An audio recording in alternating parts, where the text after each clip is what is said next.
the product looks great, the branding is lovely, everything about the business is beautiful. Okay, but the process of actually making an iPhone, it goes on a production line and the machine sticks the screen to it and gets flipped over, and then they plug the battery in, put the cameras on the back of it, and then it pops off the 400 million times a year, pops off the production line, and that's it. So the process of like these being built is really boring. And I think more business owners kind of need to push their ego to one side and really focus on what it is that they do to the best of their capabilities.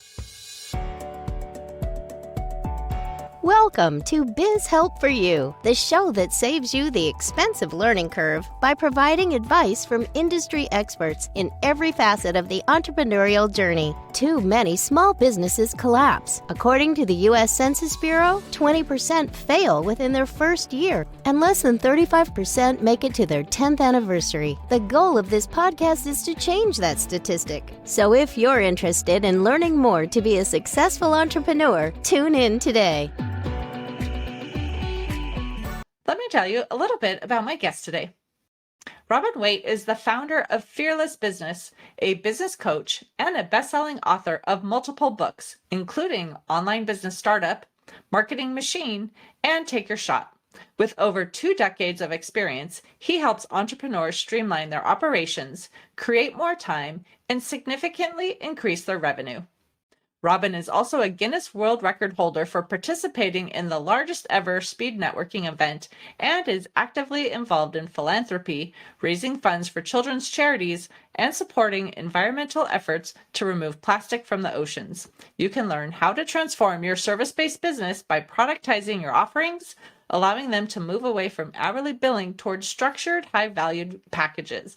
This approach enables you to charge higher rates with fewer clients and ultimately scale your business more effectively while reducing marketing efforts. So, Robin, welcome to the show. Thank you, Candy. Gosh, that's some introduction, isn't it? I always like to give a little bit of background on the person, obviously, who's going to be chatting with us. So listeners even know, like, why are you an expert, and why are you talking to us today? And today, this is going to be a great topic. I know a lot of people want to be able to improve their prices, their profitability. A lot of times they don't know how, or there's some fear around that. So I know this is going to be a great topic.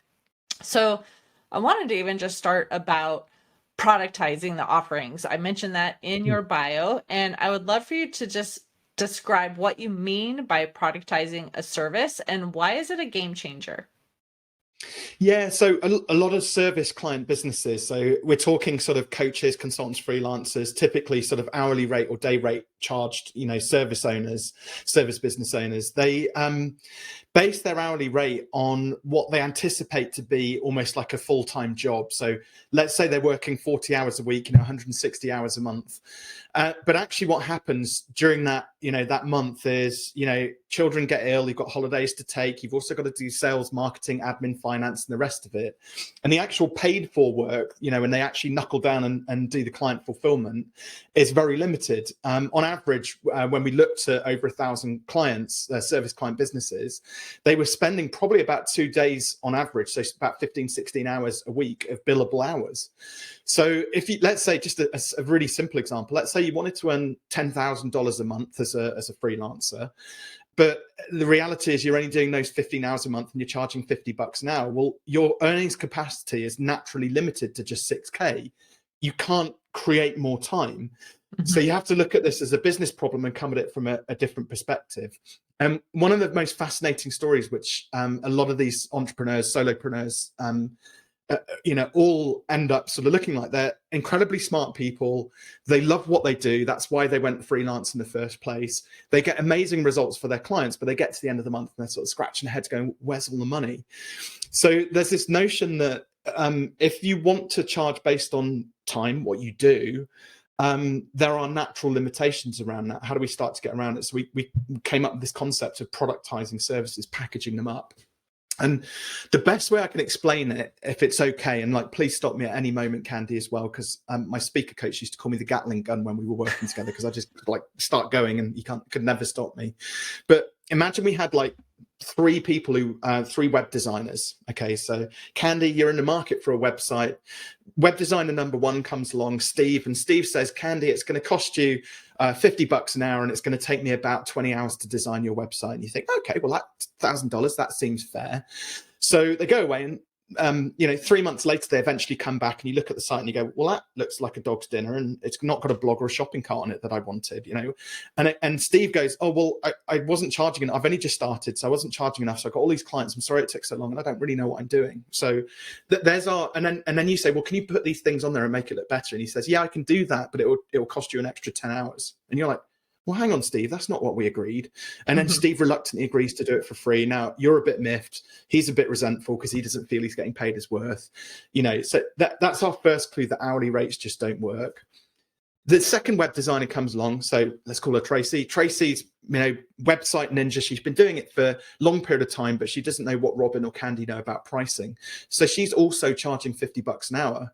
You agree on the spec. She goes away and builds it, comes back 2 weeks later, and you've got this beautiful looking site. It's got the shopping cart and the blog, but she only charges you 10 billable hours. So hang on, the person who is better and does it faster gets penalized and ends up getting paid half of what the lesser experienced one who produces an awful website. So again, there's our second clue that hourly rates is not, it's a flawed business model.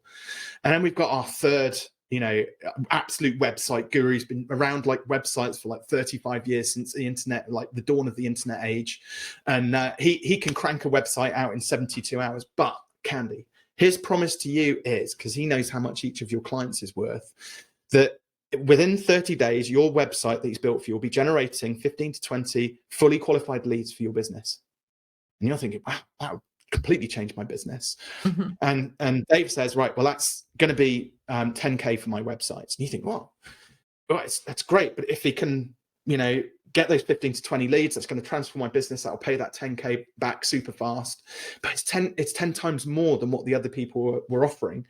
And so Dave says, well, look, Candy, just to reassure you, if in 30 days' time we haven't got at least 15 qualified leads for your business, we'll refund you and we'll pay you $1,000 for wasting your time, which you can spend on those other two. And you think, that sounds like a great deal. And that's the concept around, packaging up your offer. So first of all, there's 3 simple steps. This is kind of in summary, and then I'll shut up and you can ask me some questions. So the first one is, first step is, what is the dream outcome your client's looking for? Can you, clearly articulate, put yourself in their shoes and articulate what is it that they're looking for through this engagement? So what are the results of the thing you do, not what is it that you do to earn your money? The second thing is, can that result be delivered within a fixed period of time? And again, there's a couple of words which drop in for most people at this point, and they're a swear word at Fearless HQ. And those 2 words are, it depends. Because what it depends is code for that we do too many things for too many different types of people. We're not really systems or process driven. And so we do the work and hope that it works out. And so that, too many variables. So you want to nail the process down and create a really boring business where you're just kind of doing the same thing over and over for similar clients and getting similar results in similar amounts of time. And then therefore people perceive you to be that expert. And then the final part of the productization piece is then assigning, like you would any product, if you went to buy a car, a watch, a tin of beans from the supermarket, whatever it is, it has a fixed price attached to it. There might be little upgrades or add-ons or things like that, but generally the base unit has a fixed price associated to it. So dream outcome, can it be delivered within a clearly defined period of time? And can you assign a fixed fee for it? So someone might be listening and saying, well, that sounds great, right? I think I get the concept and I understand you're talking about figuring out how long it's going to take and having it be kind of the same process. But the services we offer, we provide to a lot of different people in a lot of different industries. So how am I going to be able to do that? I don't have one particular client that we could do it the same. It's different based on if it's, a restaurant or if it is a lawn care company or different things. So what would you tell them about that? Yeah, so there's a couple of psychological reasons why people allow themselves to have a wide variety of clients. So the most common one is that, I like to be able to apply my sort of creative, je ne sais quoi to the project. I like the variety of the projects that I work on. Now, the key word there is I like to, and that's very ego driven. And I kind of touched on it. The most successful businesses are actually really boring businesses. So if you take a business like Apple, for example, like the iPhone. Okay. They sell 400 million of these every year. Can you imagine if every single iPhone had to be customized for each one of their customers, right? There's no way you could deliver 400 million customized iPhones for people. So what they've done is they've designed their product in such a way that it satisfies 80 to 90% of the market. And the 10 to 20% that don't want an iPhone because it's not quite right for them, they can go and buy an Android or a Nokia. Are they still in business? I'm not even sure they are now, right? So there's choice. But the product looks great. The branding is lovely. Everything about the business is beautiful. Okay.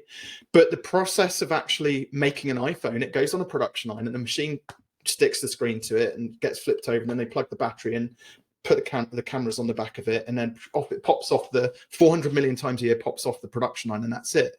So the process of like these being built is really boring. And I think more business owners kind of need to push their ego to one side and really focus on what it is that they do to the best of their capabilities. And that might not necessarily, pay to their ego. So there's kind of three main criteria, and you can create your own. So the first thing I always ask them is like, who do you love working with the most? So you might have, I don't know, interior designers that you can do bookkeeping for, and coaches and hairdressers and dog walkers. So you might have all these different types of businesses, but which one out of the four of those do you love working with the most? The second question then is, which one do you get the best results for? Because you may love working with all of these different people, but if for 3 out of the 4 you get kind of mediocre results, but one you get remarkable results, you probably want to lean more towards that. And then the third one, and this is where a lot of people get a bit sort of tripped up, is which ones can afford to pay you? Because sometimes we love clients, we get great results for them, but they don't have the money. And like business, the goal of business is not to enroll as many clients as possible. The goal of business is to build a sustainable, profitable business. Right. And so we want to put clients who can actually afford to get the result which they want to pay for.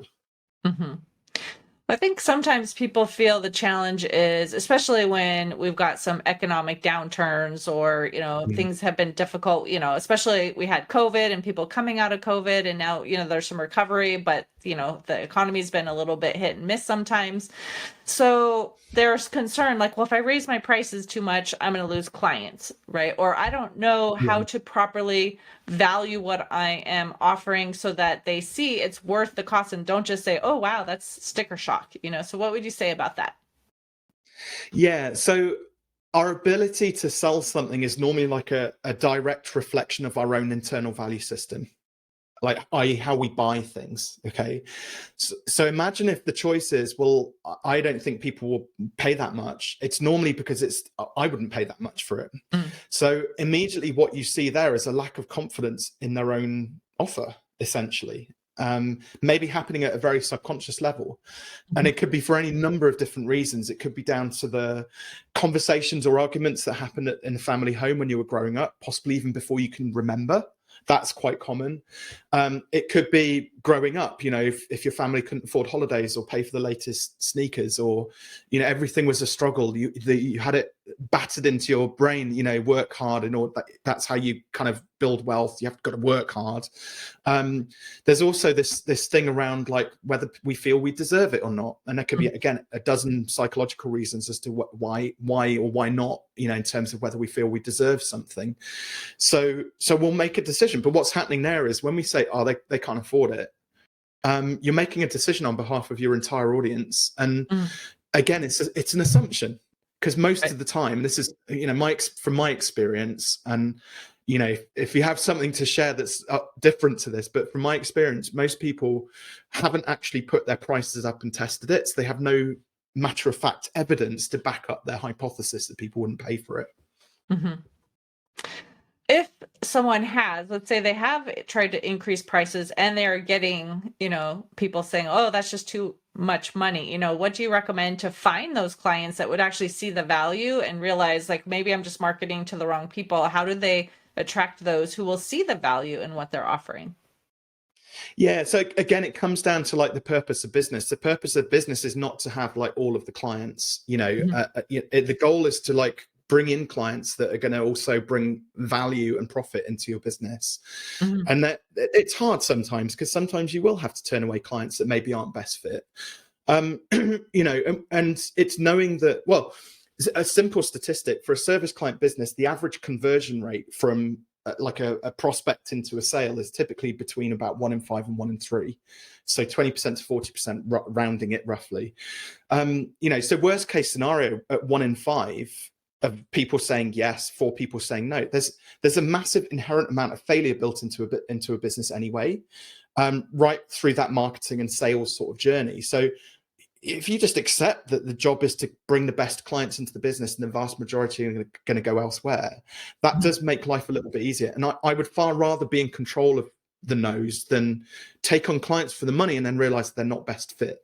And I hate to say it, but through all of the businesses I've worked with, it tends to be the higher paying clients that value it more and they become less of a problem. So I'll give you an example of this. And it's when you start to run the numbers and go and dig into the economics of it, it makes far more sense as well. I talk about theory, but I've got some practical examples. So prior to starting my coaching practice, I ran a marketing agency for 12 years. And during the 2008, 2009 sort of financial crash that we had, and it really affected business here in the UK and obviously world globally.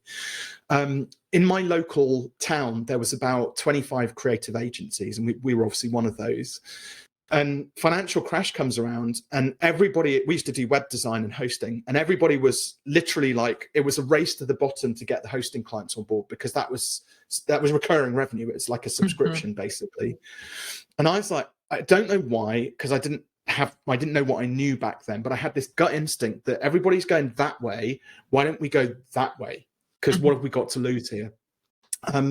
So we had over 100 clients at the time. And I'm probably slightly ashamed of the numbers, but again, I didn't know what I know now back then pricing wise, but we were charging like £10 a month, like $15 a month for our hosting and care plans for our websites.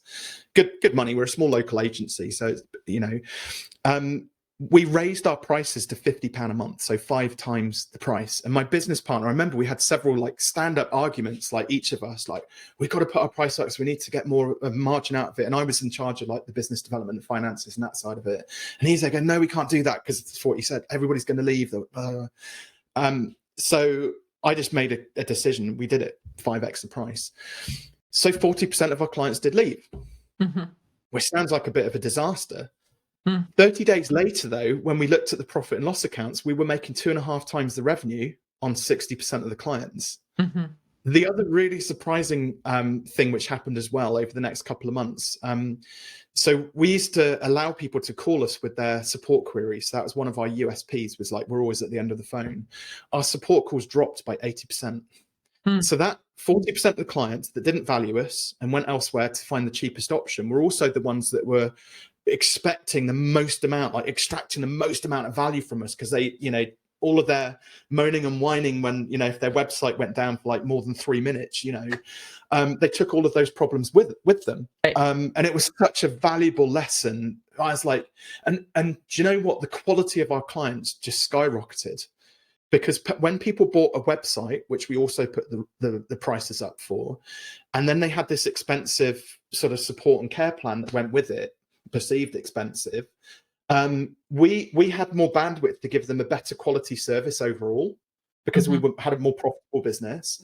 So we got better results because then their websites were better, and so it built this really virtuous sort of cycle in the business. So that's why I encourage people now to really do the maths on their business model first and get that right before you then turn your attention even to like marketing and trying to enroll clients. And another example of this is let's take bookkeepers, for example. Imagine you're running a bookkeeping practice and your goal is to make $100,000 a year. And the next question then is, well, how much does your average client spend with you? And the keyword there is average, because I know there's going to be some variance in it. And let's say the average client spends $2,500 with you. Okay. So your goal is to get 100K. Average client spends 2.5K. And then you divide the two numbers, the big number and the little number together, and you go, right, well, we need 40 clients paying us 2.5K per year.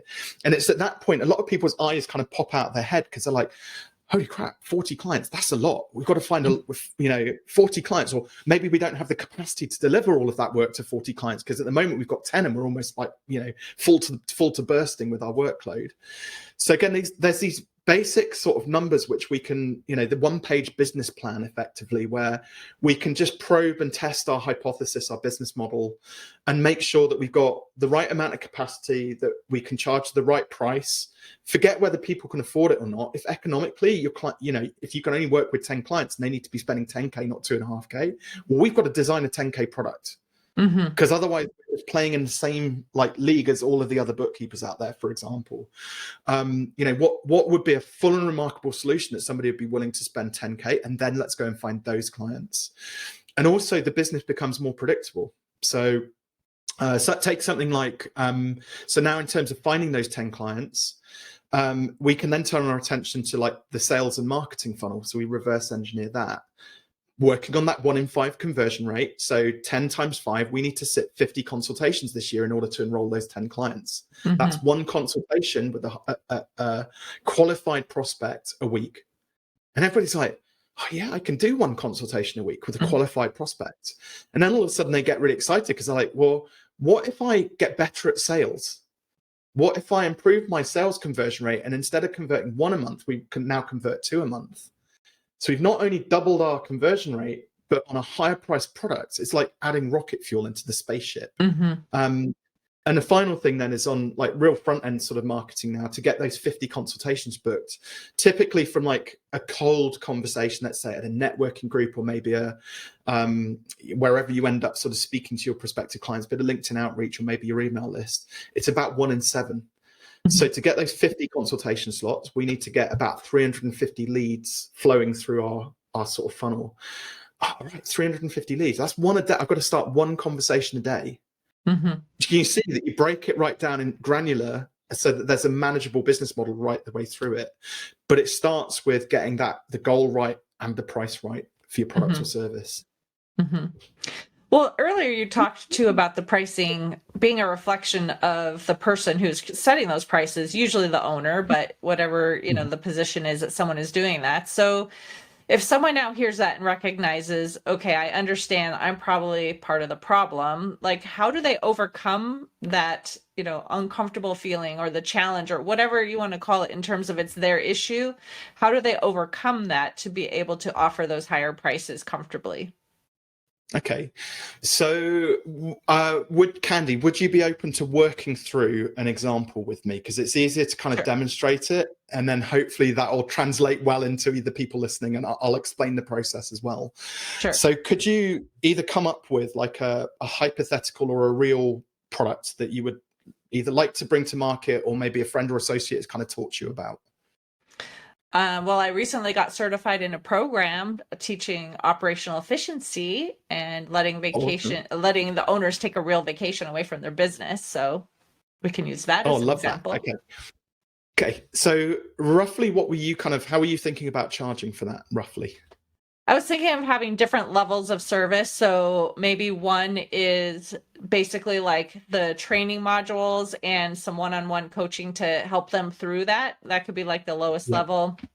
Then maybe putting a group plan together. So if people wanted to have some community and be able to ask each other questions and have support as well as the one-on-one, potentially with the training modules could be that. And then a VIP, if you just want to work one-on-one with me and not have all of the other interactions. So those are the levels I was thinking. Okay. So which one would you like to focus on? And you'll be able to figure out the other two. So one-on-one. Let's pick one. One-on-one. Okay. How much? So let's think about dream outcome then for the client. So thinking about that productization piece. So that was, if I caught this right, it was basically being able to go on guilt-free time off, basically. Right. Great. Okay. So guilt-free time off. How long would it take coaching with you in order to achieve that outcome on average? So ultimately, the goal is really to get them to be able to take 4 weeks away and have the company completely run without them, because that's where they find where the issues are. But that could take anywhere between really 12 to 18 months to get everything to that point. But they could take smaller trips away, so depending on what we wanted to focus on. Do you want to take 2 weeks away? Maybe that takes 6 months or something, Okay. I haven't worked it all out yet because this is so new. Well, you're getting a free coaching session here, Candy, and we can get hopefully part way there with figuring it out. So let's work on, I like the idea of that, that 2 week break, 6 months sort of program, and how would you have charged for that? What fee would you sort of attach to that? That's one thing I've been debating on too. I was thinking anywhere between about $1,000 to $1,200 a month. Okay, so 6 months, 1,000. Let's work on 1,000 because it's a nice round number. So $6,000 essentially. Okay, and what size businesses are we talking about here? I would say they have to be probably at least $500,000 of revenue. Ooh, okay. Some of them may want to be closer to the million to have that extra cushion, to pay, a fee like that. But I would say probably at least $500,000 in revenue. $500,000, okay, up to $1 million, great, or above. Okay, so we're starting to get a picture now of kind of like that it's called value-based pricing. So the upside of the business, and I'm guessing as well that there's probably a couple of Brucey bonuses. So not only does the CEO or owner of the business get to take guilt-free time off, but I'm guessing if their business is running operationally more efficiently and it's systemized and process driven, that there's probably an uplift in revenue as well as a part of that. Okay. Well, not only that, the value of the business, if they want to sell it, is much higher because somebody doesn't want to buy a job. They want to be able to buy an investment. So your value to be able to get someone who wants your business is significantly more. Okay, so let's work on just 2 metrics then. So, there's 3 outcomes actually. So guilt-free time off. Second one is conservatively, imagine you take £1 million business and add 20% to the top line. That's fairly conservative, I reckon. So 200K in the first year, plus maybe then the resale value, not just on what it was up to that point, but on the 200K uplift you created, could be a 5 times multiplier on that when they sell it. So let's call that conservatively. You've probably added £1 to £1.5 million value easily. Okay, so I think 6K feels a little bit on the low side for like a $1.5 million ROI. See, so maybe I have issues with pricing. Well, no, okay. So let's dig this. I'm not going to do anything that's kind of, because I know there's going to be people observing this as well. So we won't dig too much deeper on that, and we'll go a little bit theory based, and then we'll fill in a couple of holes. So, when people think about pricing, it's very binary. It's either too cheap or too expensive. It's yes or no. I'm in or I'm out. So remember that internal kind of view on it. But actually, there's this notion around pricing bandwidth. Okay, so you didn't disagree with me there, where I said maybe it's a bit on the low side. Is there a world, I don't know, a year, 2 years, 3 years into your future, where actually you're charging, I don't know, 25K for this package, for example? Hadn't thought of that. Right.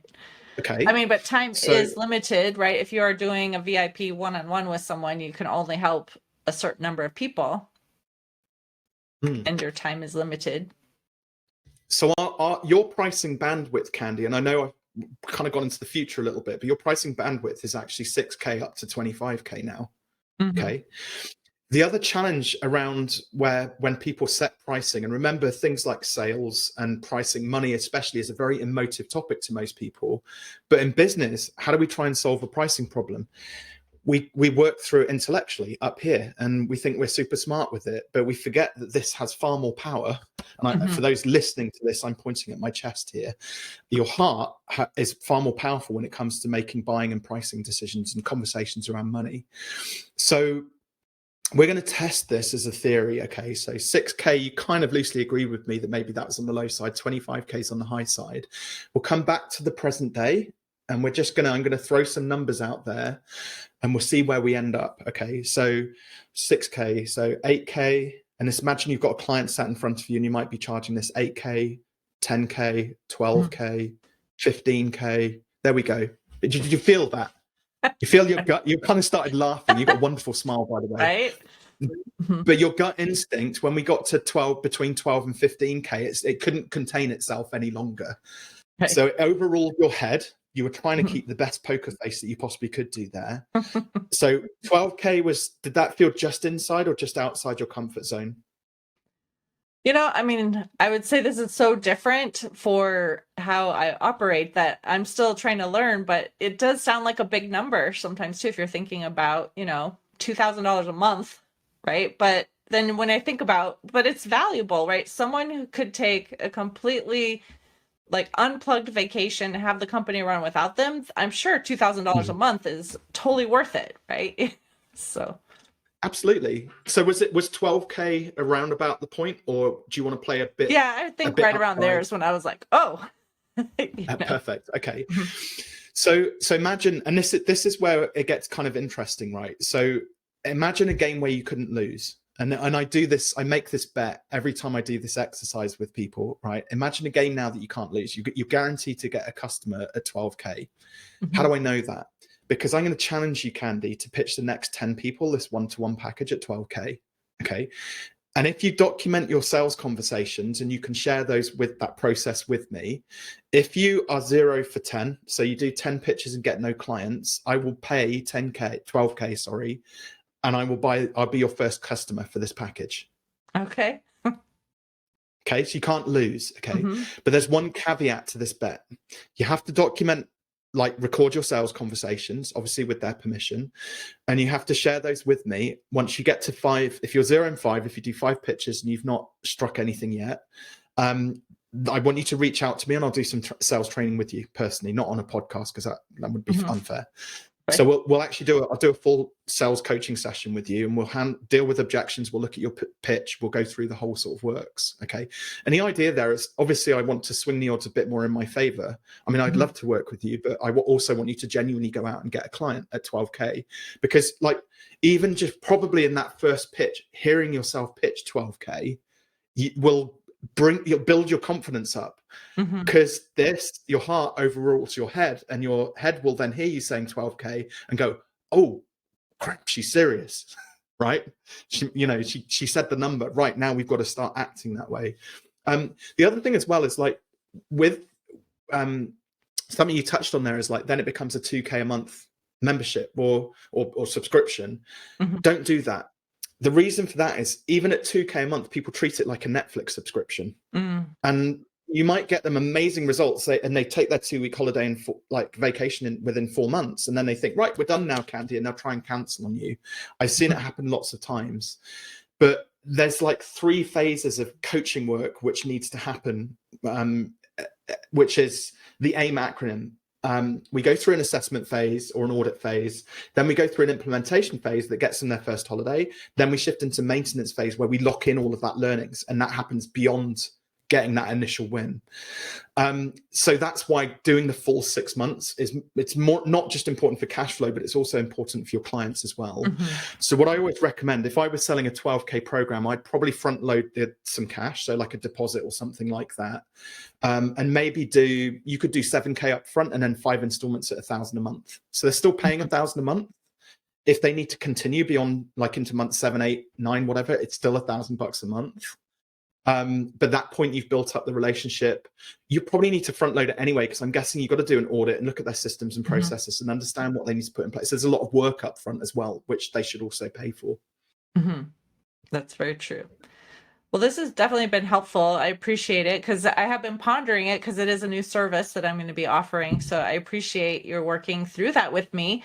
I know we're coming to the end of the time that we have together. So I wanted to ask, do you have an offer that you would like to extend to our listeners, and how can they contact you if they want more information?